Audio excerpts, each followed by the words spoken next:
afternoon. We have with us today Jean-Yves Duclos, Minister of Health, in the press conference room in Ottawa, and virtually we are joined by Procurement Minister Filomena Tassi.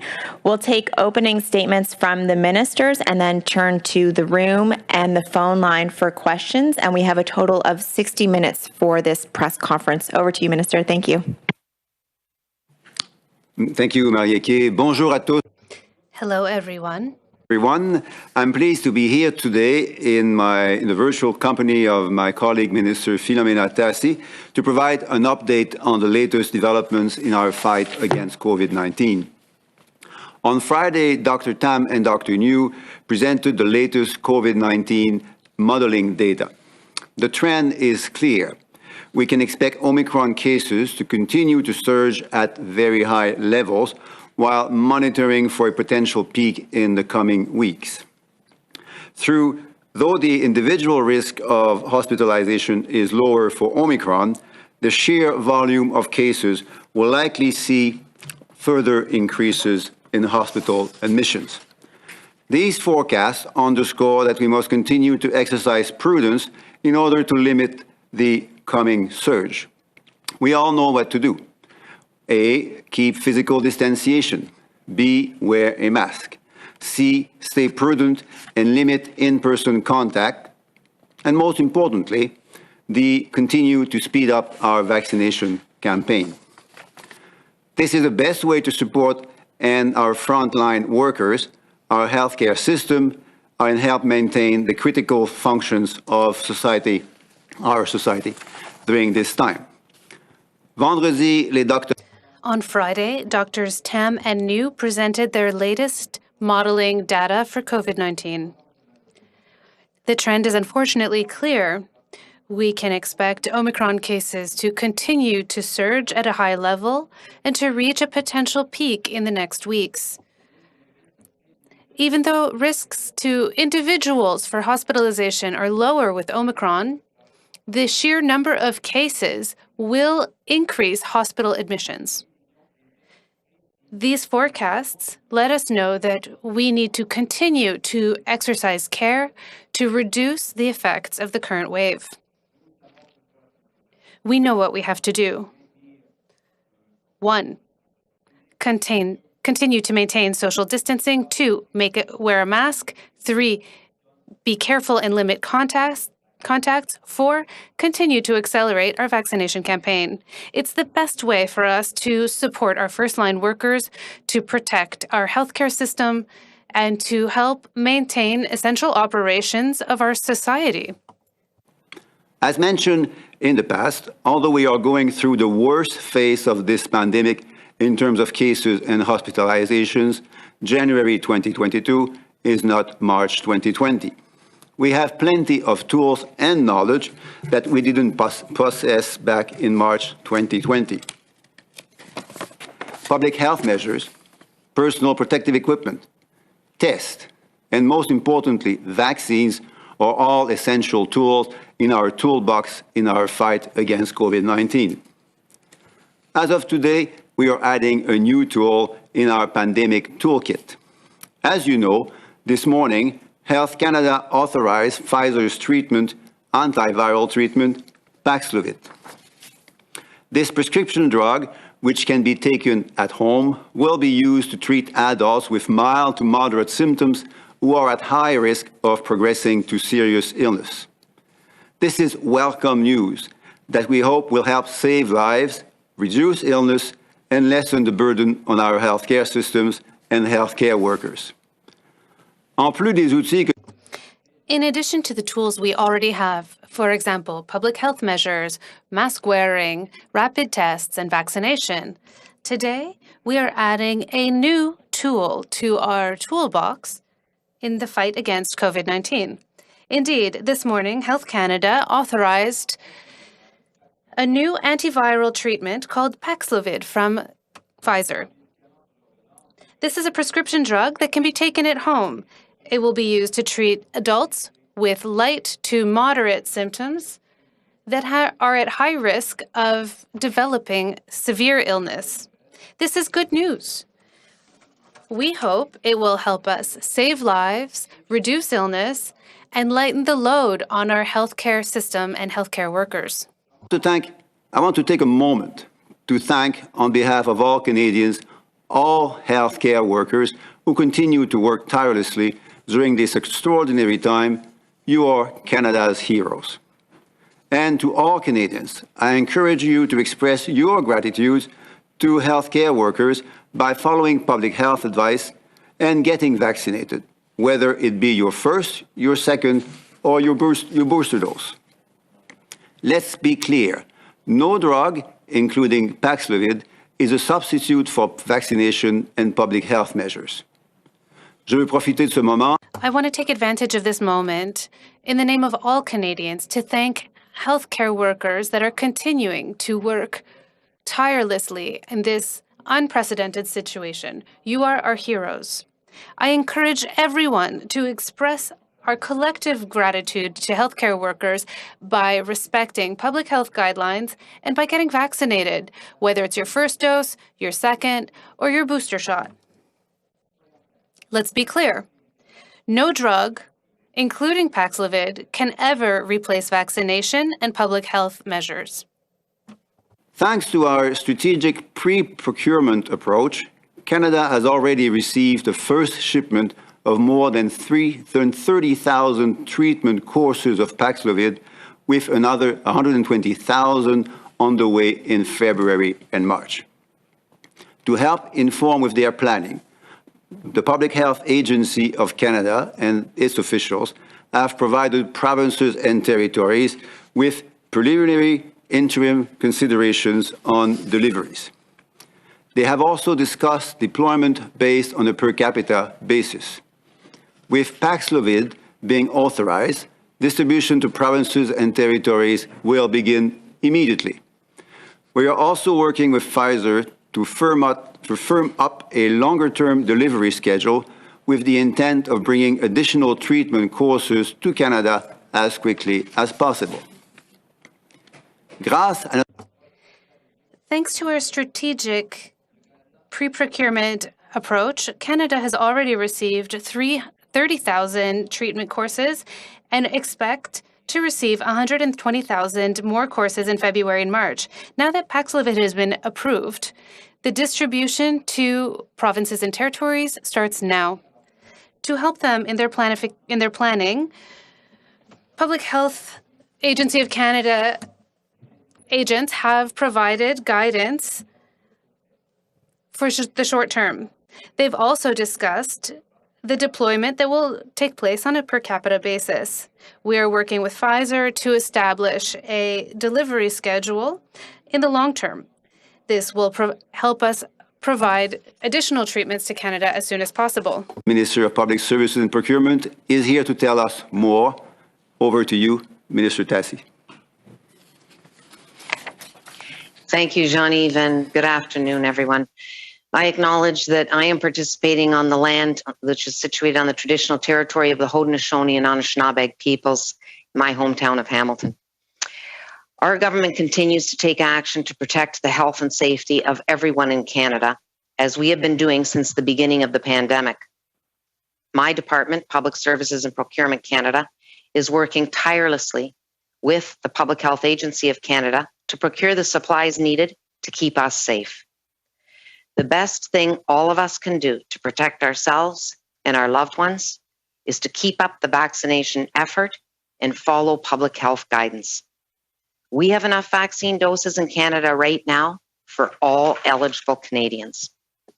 But we also know that effective, easy-to-use treatments are critical to reducing the severity of COVID-19 illness for those in high-risk groups. In addition to vaccines, these treatments can save lives. This morning's announcement that Health Canada has authorized the use of Pfizer's COVID-19 antiviral treatment, Paxlovid, is welcome news. And it marks another important milestone in Canada's fight against COVID-19. In December, I announced that Canada had secured 1 million courses of the treatment. And today, I am pleased to announce that we have already received our first shipment of more than 30,000 treatment courses of Paxlovid with at least another 120,000 on their way between now and the end of March. Aujourd'hui, Today, I am pleased to announce that we have already received our first shipment of more than 30,000 treatment courses of Paxlovid.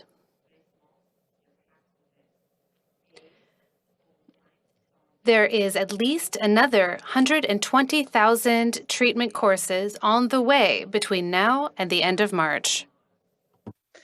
my officials and I continue to work with Pfizer in order to finalize the delivery schedule for the remaining treatment courses and to accelerate deliveries of this highly sought after medication wherever possible. We will always do what is necessary to protect the health and safety of everyone in Canada, and that includes ensuring access to safe and effective treatments. After living with this pandemic for nearly 2 years, the latest wave has been particularly hard. But Canadians are doing all the right things to get through to the other side. And they continue to make sacrifices every day to protect themselves, their family, and their fellow citizens. We're going to get through this together. And I want you to know that your government has your back and is going to be with you every step of the way. We're going to continue to procure the supplies needed to get us safely through this pandemic. From securing safe and effective treatments to ensuring steady deliveries of vaccine doses and rapid tests, our government will not stop until we finish the fight against COVID-19. Thank you. Merci. Okay, thank you so much, ministers. We have 45 minutes for questions. We will split the time evenly between the room and the questions on the telephone, and we'll start in the room with Abigail Beeman from Global News. Hi, good afternoon. Given the limited number of this treatment on its way, 1 million courses, and given the backlog in PCR testing, the difficulty to get that test, and given that this drug needs to be given very early on in the course of the illness, how effective do you see this being both in the short and long terms? Thank you. Well, the good news is obviously that we have one more tool in our toolbox. This is a relatively recent tool for which we were working very hard.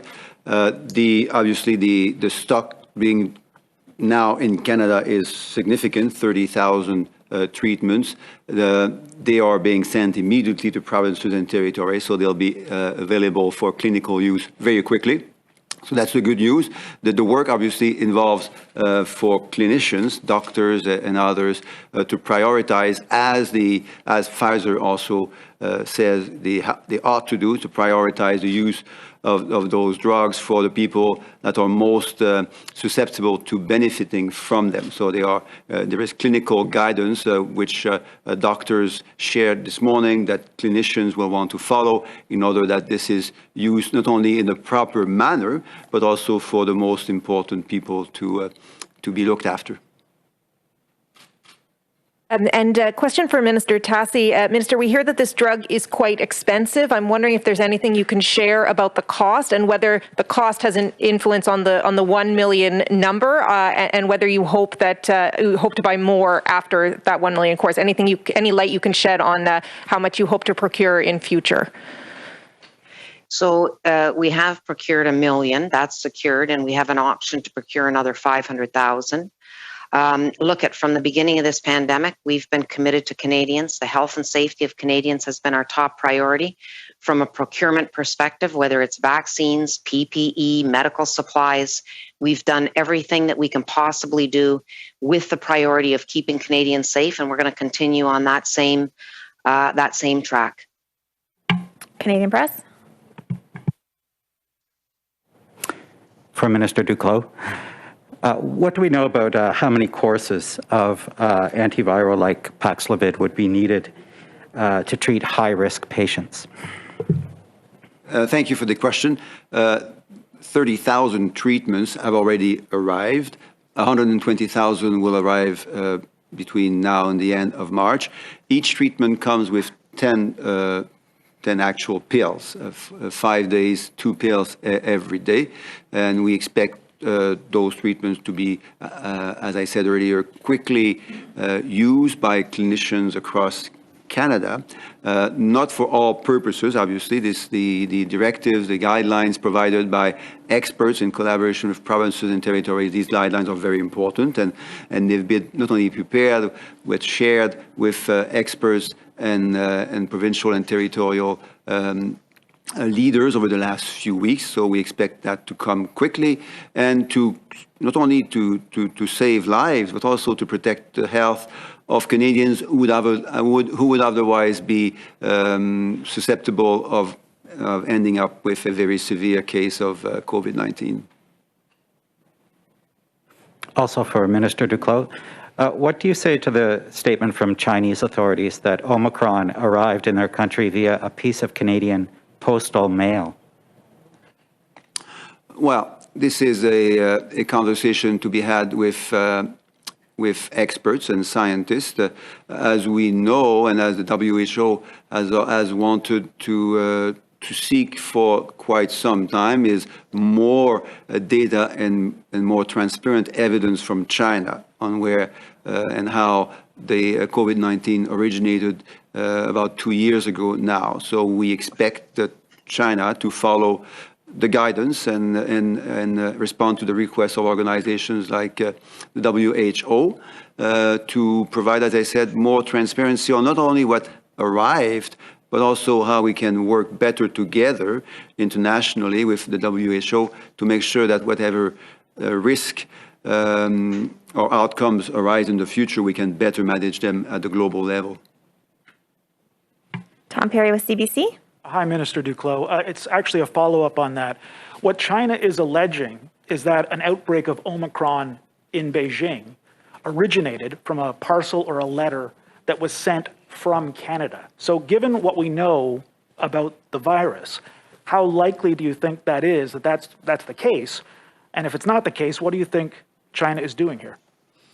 Well, to be very honest with you, I don't know where that is coming from, and we'll check with officials and our partners around the world. I think this is something, but not only new, but intriguing, and certainly not in accordance with what we have done both internationally and domestically. Given what we know about the transmissibility of Omicron, do you think there's any chance that a letter sent from Canada to China could have transmitted the disease? Well, as I said, I'm no expert and would need to ask both for more information and more expertise on what is being claimed.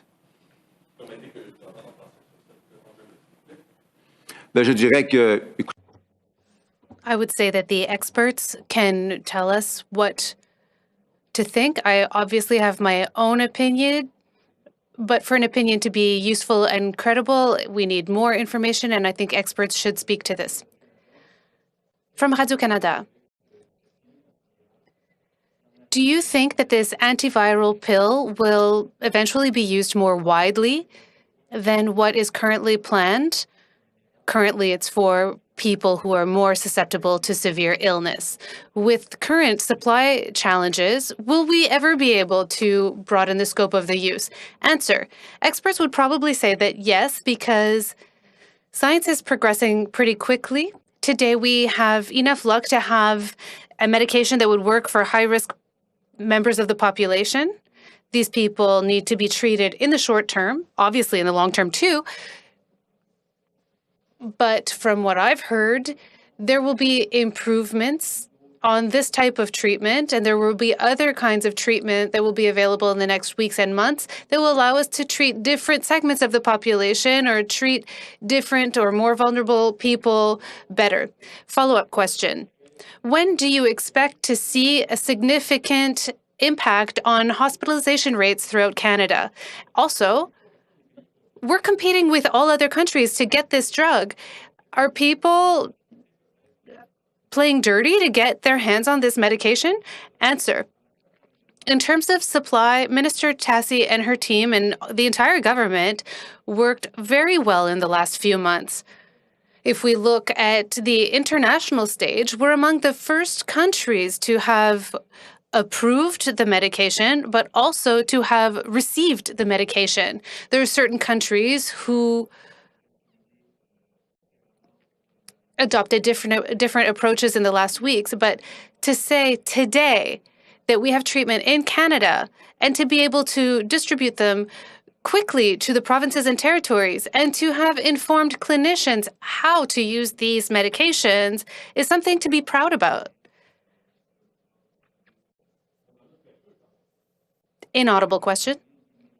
We have 30,000 doses for now. We're expecting 120,000 in the next few weeks. But as you've suggested, like with anything else, like rapid tests and vaccines, competition is high, but Canada is doing a good job. One reason for this is that when we have to get combined supply and approval processes, we have to say that there is a lot of faith in Health Canada's approvals. And so when we get that approval, it makes it easier to get approval in other countries. So Canada is a leader among other countries.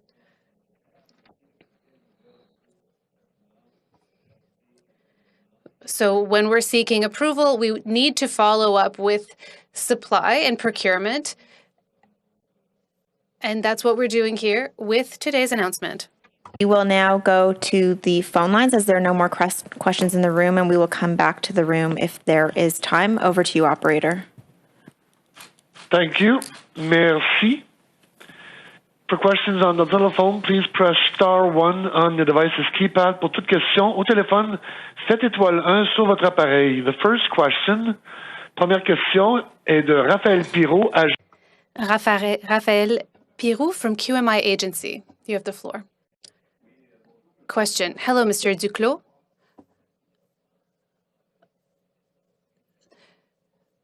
With regards to the treatment that has just been approved, can we say that this is a turning point in the pandemic? Will it help us reduce hospitalization rates? Maybe not for the Omicron wave, but maybe for future waves? Answer. Thank you for the question.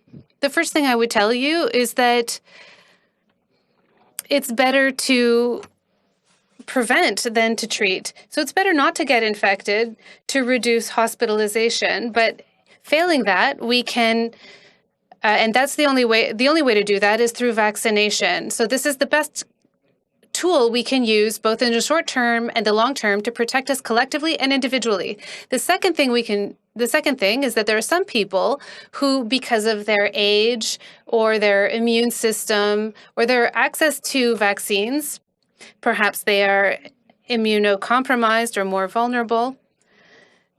For these people, vaccination protects them less. And so for these people, Paxlovid is the most useful extra layer. It's an extra tool, but it's not better than vaccination. Much to the contrary, for most people who are listening, vaccination is really the way to go to avoid infection rather than have to be treated and cured or healed. So despite today's news being positive, we have to continue to focus on vaccination, which is the key tool. And now we have an additional protective layer for more vulnerable people. Follow-up question. With regards to procurement and supply, how will this influence the distribution of the treatment? Currently, there are many guidelines to be followed before we can get our hands on this treatment.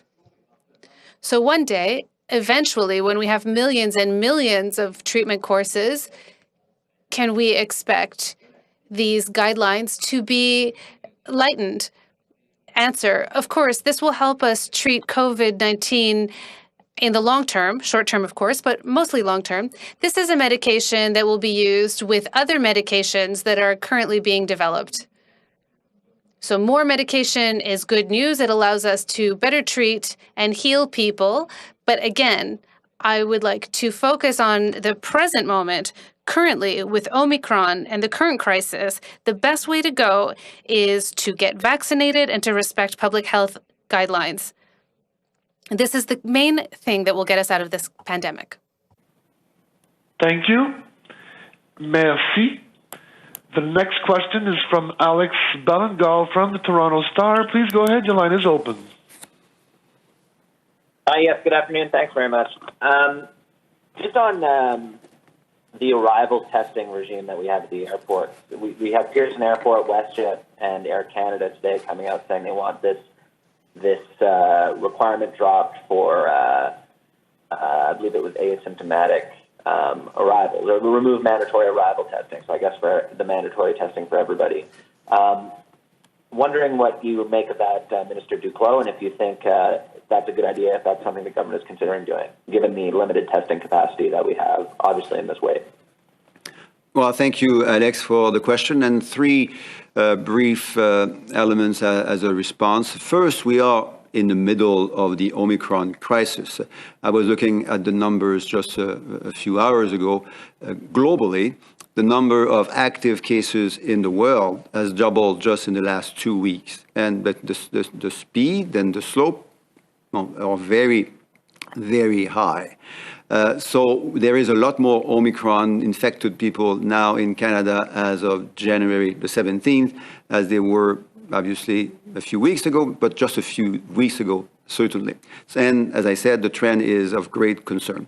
There is obviously a lot of Omicron in Canada, and in Canada we have different levels of government. At the federal level, we have the responsibility to look after our borders, to secure our borders, and we take that very seriously. And we're using resources for testing, PCR testing at the border, which are different from the resources to which provinces and territories have access. So different responsibilities, different resources, and each of us at the federal or provincial level take our responsibilities seriously. The third thing I would say is that as the situation evolves, obviously we will keep adjusting our measures on all sorts of ways, in all sorts of ways, including at the borders.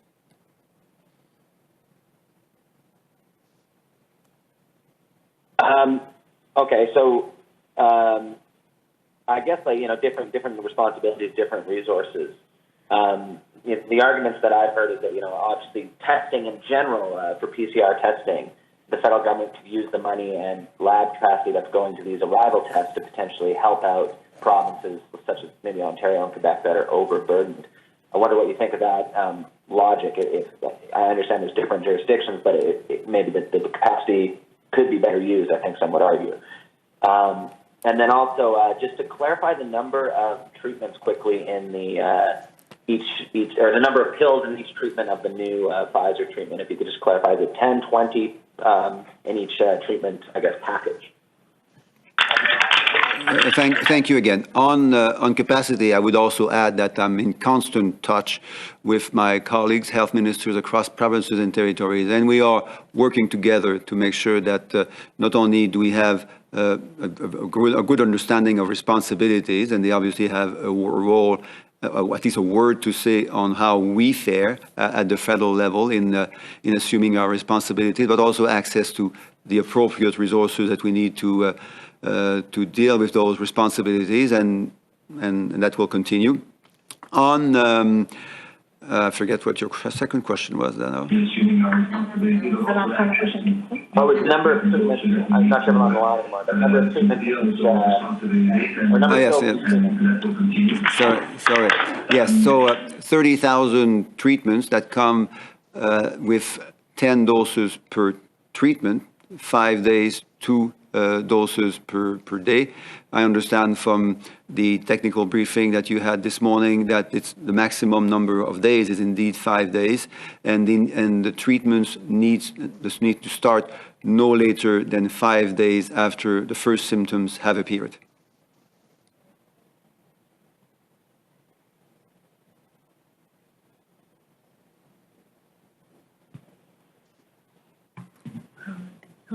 Is there another question on the phone line?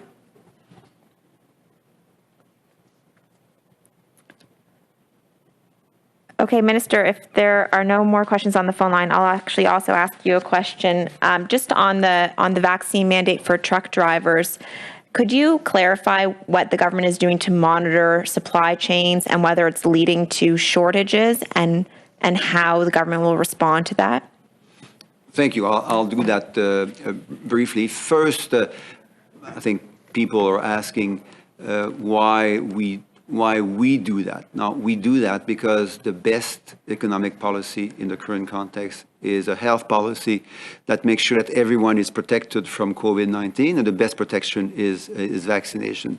We also know that this has been known for some time. Since November, all truckers and all trucking companies know that this is coming right now, and soon there will be perfect symmetry with the United States, because we both agree on both sides of the border that, again, protecting the health and safety of workers is also protecting the businesses that hire those workers and also protecting the supply chains. Now, as we have prepared for that, and as we keep monitoring the outcome of this important policy, my colleagues, Minister Algabra, Minister Tassi, obviously Minister Ng, others in the government, Minister Seamus, who is responsible, the Labour Minister, therefore with a direct and important relationship with federally regulated businesses, including the trucking industry. Now, we've been working very hard with them, and successfully with them, because the vast majority of truckers have not made the right choice. They have had a vaccine. So we are procuring the level of support and supporting the level of engagement that the industry needs and deserves. And we'll do this for as long as COVID-19 is there. Okay, thank you. It's my understanding we still have the phone line, so I'll ask again if there are questions on the phone. Yes, thank you. Merci. Sorry for the inconvenience. De nouveau, pour poser une question, faites étoile 1 sur votre appareil. Once again, please press star 1 on the device's keypad if you have a question. La prochaine question est de Boris. Next question is from Boris Proulx from Le Devoir. You have the floor. Monsieur Duclos, I would like to know how you feel about how people who are unvaccinated are criticized and how they will have access to this medication. Answer, yes, some of them are indeed vulnerable. They're vulnerable by the mere fact that they chose not to be vaccinated. I'd like to have a quick aside. We have to be careful when we talk about people who are unvaccinated. There are many types of people who are unvaccinated. Some would like to be vaccinated but can't find the time to go. Others would like to be vaccinated but would still like to wait more and have more information. Other people are getting their information from misleading sources, and other people are against vaccination as a whole. So when we talk about unvaccinated people, there are many people here. And among these people, there are many that are ready and might be ready very soon to actually get vaccinated. But the matter in which we treat unvaccinated people is that we have to treat them with kindness. In Canada, that's the way we do it. Regardless of where people are from, whatever their past is, whatever their choices, we accept them in our medical care centers. When they arrive at the hospital and they need help, they receive the help that they need. Follow-up question. Do you think that vaccine skeptics will then move on to use Paxlovid? Answer, I hope everyone will understand that an ounce of prevention is worth a pound in cure. If a person wants to avoid severe illness, first of all, because it's unpleasant, you have to remember that Paxlovid doesn't guarantee that a person will be saved. It just improves their chances of, it reduces their chances of developing severe illness. People need to understand that it's better to prevent than to cure. And that's why vaccination is always the basic, fundamental measure for protection of oneself and of others. Thank you. Merci. The next question is from Ryan Tumulty. Please go ahead. Your line is open. Yeah, Minister, I'm wondering right now the ability to get a PCR test or even a rapid test across Canada is pretty limited. I'm wondering if you are concerned that this new treatment will be difficult to actually, practically administer because it requires a positive test, especially since it has to happen within 5 days. Are you concerned that perhaps this drug will go unused because of that challenge? That's a good question, and I believe experts answered a similar question this morning. And I'm not being an expert, I will provide a view which would not be as solid as the one you heard just this morning. First, on the people. Now, this is designed for people both that display characteristics that make them more susceptible to be vulnerable to COVID-19, and sometimes in circumstances in which it is more difficult for them to be treated. So people living in more remote communities with greater distancing from medical care provided in a hospital setting. So these types of people, immunocompromised individuals. So it's a population that is already suffering quite a lot from COVID-19. So that's good news for that vulnerable population. Now, this being said, there is obviously an important informational work that needs to be done, not only with clinicians, doctors, and nurses, for them to get to be fully aware of the uses and the possible benefits of this new drug, but also for possible patients, people that, as you alluded to, might feel symptoms of COVID-19, but that would not necessarily think of having a test, a rapid test or a molecular test. So sharing that information in provinces and territories with people that would already be vulnerable and sometimes more marginalized in terms of access to health information and healthcare. So sharing that information is going to be key in making that treatment as effective as possible.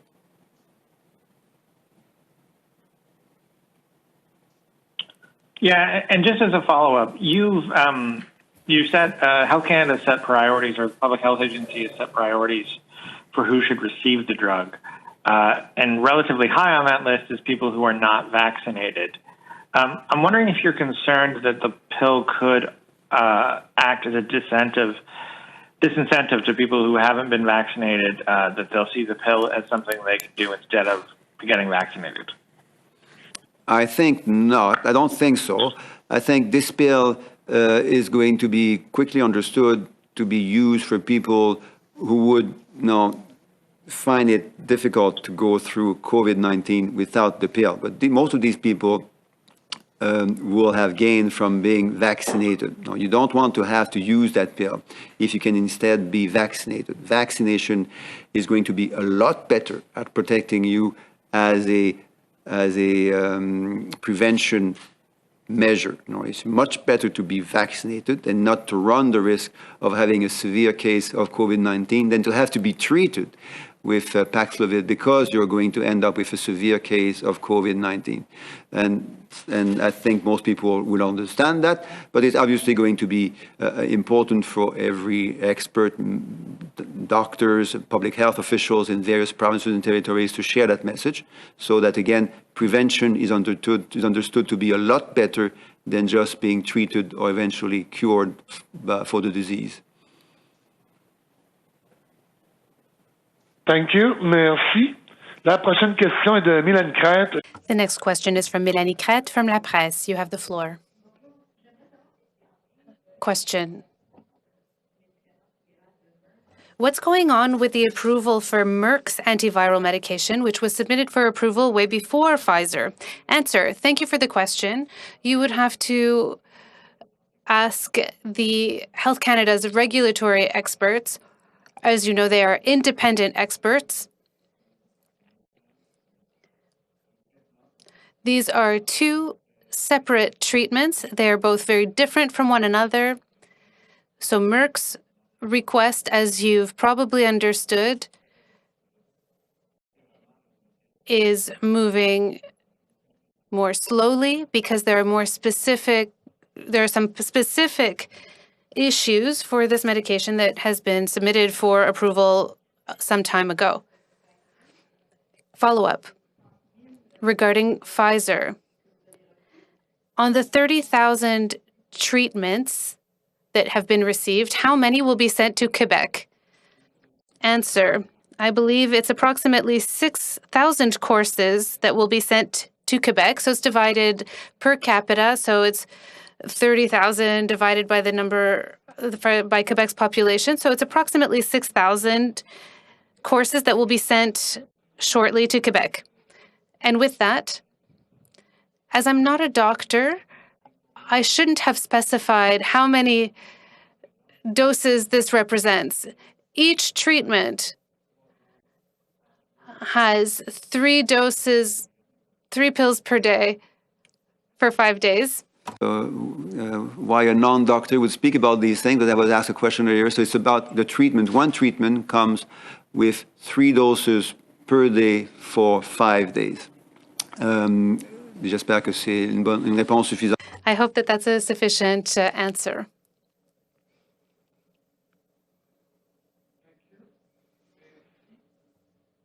La prochaine question. The next question is from Pierre Saint-Arnaud from the Canadian Press. You have the floor. Thank you. Hello, Mr. Duclos. My first question is this. It's about the cost.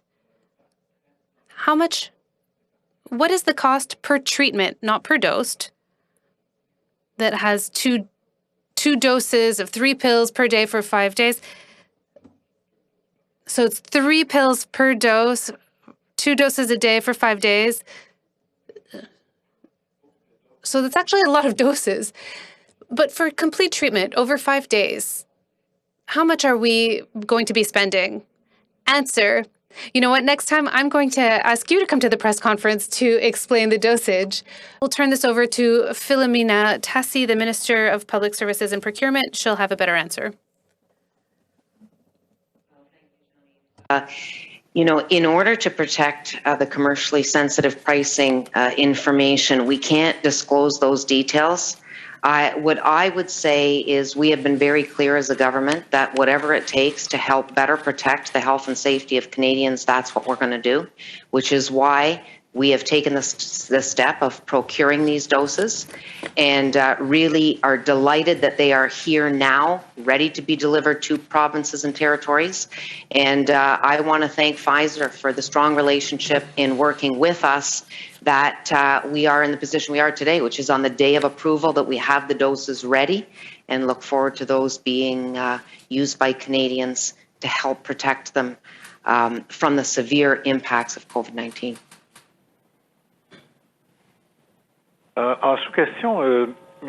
As a follow-up question, Mr. Duclos, have you planned to have enough of Pfizer's antivirals to be able to give them to anyone without having a priority list? So anyone who develops symptoms that could or could not be susceptible to grave illness, who doesn't satisfy the criteria, are we hoping to have enough to distribute to the entire population? Answer: 2 things. From what I've understood, governmental regulatory experts have said that the submission from Pfizer was very particular. It was the trials were performed against a specific group of people. So our understanding of the medication's impact in reducing odds of grave illness is for these vulnerable populations. The second thing is that we could have broader coverage with this medication, but Pfizer would have to provide additional clinical information. Alternatively, there could be other drugs produced by Pfizer or other pharmaceutical companies that have clinical data to complement drugs like Paxlovid. Thank you. Merci.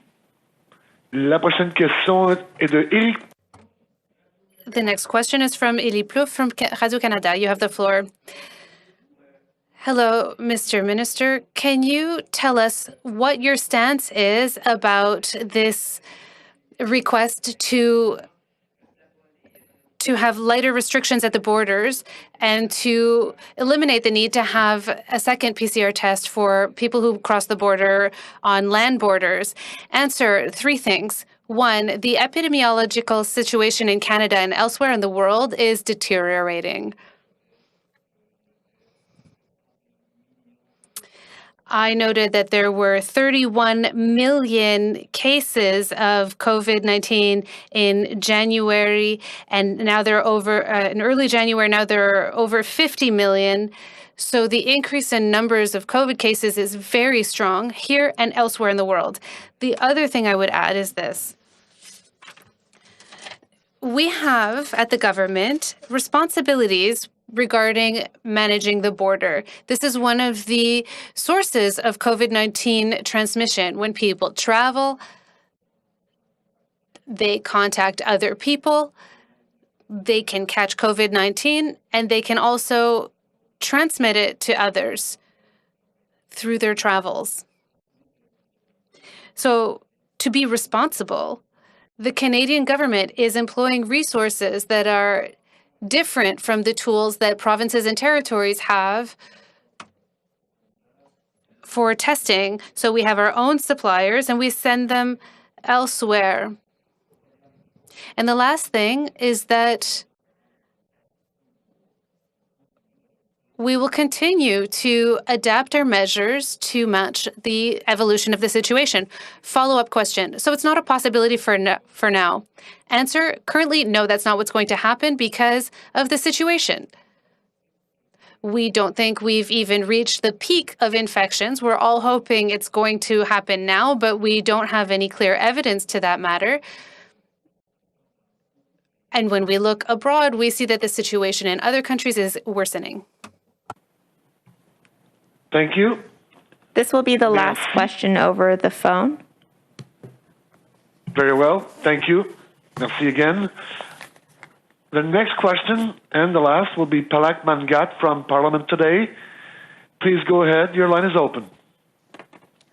Hi, thanks. This question is for Minister Tassi. It's on the costing front. I did hear my colleague ask about the possibility of this treatment being quite an expensive one to secure, but you didn't really provide a clear answer other than to say that we can secure another, I think it was about 500,000. Can you clarify if that's on the same contract or if you expect to take advantage of that given some of the practical challenges that we know about securing test results and the like, or will it essentially depend on the uptake of the existing supply flowing in? Yes. So we're delighted to have secured this contract, which is, for the 1 million doses. We have an option for 500,000 more. I think the timing of this is also very important, which gets to your question, which is at a time where hospitals are filled and they're having trouble accommodating all the patients, that this antiviral, that the bottom line is that the effect is that it keeps people potentially out of the hospitals is so very important. So we're going to monitor that, but this contract is for 1 million doses, but we have the option to exercise a purchase of 500,000 more. Okay, thank you. And also to Minister Tassi, I know the government's sort of previous positioning on vaccine contracts, and I'm wondering if there has been any word yet to your office or the department around the Auditor General and when she could begin her audit into the contracts that we've got signed so far. And the reason I ask is that really seems to be the only source of transparency around vaccine-associated costs. Yeah. So I would say this, listen, let me be clear. From the very beginning, we knew that we had to act and procure in order to protect Canadians, and that's what we've done. There are, of course, times where the information is commercially sensitive and we can't jeopardize the contract by disclosing that information, so we adhere to that. We are working tirelessly, of course, to get our hands on every possible measure that we know is critical to combat this fight against COVID-19. And so the assurance that I can give you is that every step of the way, we are always acting in the best interests of Canadians, looking ahead, procuring what's necessary, and doing that in a very responsible way. And ensuring that the health and safety of Canadians is first and foremost, and respecting that there are times where we can't disclose the amounts, and and we're not going to put Canadians' health at risk by violating those provisions and putting the supply at risk. Okay, we are going to turn quickly back to the room for one or two more questions, since there were so many more on the phone, starting with Tom Perry with CBC. Hi, Minister Duclos, you were asked this in French. I was just hoping to get you in English. Why are unvaccinated Canadians among the group of people considered to be at a high priority to receive this treatment? Thank you. We heard the answer this morning by experts. What was also said, and what I'm pleased to repeat, is that in Canada, we treat people as they are, and according to what healthcare needs they may have. So that's what doctors and nurses do every day. They don't ask questions about people's choices or people's human nature. They look after people. They care for people. This being said, a drug is a treatment. No, it's much better not to have to be treated, and the best way to not to have to be treated is to be vaccinated. So you don't want to end up with COVID-19, even though you might be given a drug. No, that's not what you want. You don't want to have COVID-19, and the best way not to have COVID-19 and not to run the risk of being severely ill is to be vaccinated.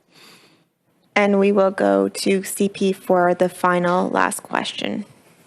For Minister Duclos, Jim Broadscale with CP. Just to follow up on the earlier thread about China and Tom's questions on that topic, you mentioned you have an opinion about whether a piece of Canadian mail could introduce Omicron to Beijing. What is your personal opinion on that assertion from the Chinese authorities? Well, the opinion that matters most has to be based on information and on expertise. So that's why I will, and we will all want to defer to the views of experts on that. And I will ask my own experts within the Public Health Agency of Canada to look at that. So you're not ruling out the possibility that a piece of Canadian mail introduced the Omicron variant to China? Well, I find this to be an extraordinary view, but again, I am not an expert, a doctor or a virologist, and I will ask the right people to provide and to produce the right advice and the right views.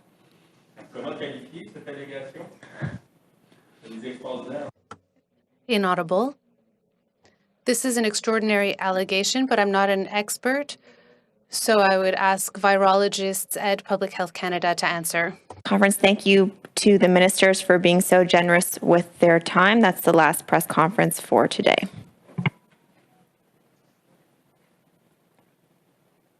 Thank you.